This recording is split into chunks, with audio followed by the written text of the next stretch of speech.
આપ શ્રી જયેન્દ્રસિંહ શું કહેવા માગશો? આ સરકાર દ્વારા કાયદો આવ્યો છે હેલ્મેટનો. 15 સપ્ટેમ્બરે આપણા મૃદુ સાંસદ શ્રી હેમાંગ જોશીએ એક કાયદાની વાત કરી છે કે 15 તારીખથી વડોદરાવાસીઓ જો હેલ્મેટ નહીં પહેરે તો એમને દંડ થશે. તો હું મારા સાંસદશ્રીને પૂછવા માગું છું કે સાંસદશ્રી, આ હરણી તળાવમાં જે 12 બાળકો અને 2 બહેનો મરી ગયા એના ગુનેગારો પરેશ શાહ એન્ડ કંપની, શું તમે એમને સજા કરાવશો? સનરાઈઝ હાઈસ્કૂલ જેની પર કશું જ એક્શન નથી લેવાયા, શું તમે એમને સજા કરાવશો? વડોદરા શહેરના રોડ રસ્તાઓ તૂટેલા છે. કોન્ટ્રાક્ટમાં લખેલું હોય છે કે જો બનેલો રોડ 2 વર્ષમાં તૂટી જાય તો એ રોડને ફરીથી કોન્ટ્રાક્ટરોએ બનાવવો પડે.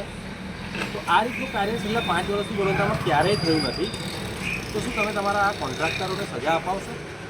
શું તમે અગોરા મોલને તોડવાની તાકાત રાખો છો? કોર્પોરેશનની હદમાં વ્યક્તિએ હેલ્મેટ પહેરવાની જરૂર નથી હોતી એવું આપણી આદરણીય માનનીય કોર્ટે ભૂતકાળમાં આદેશ આપી ચૂકી છે.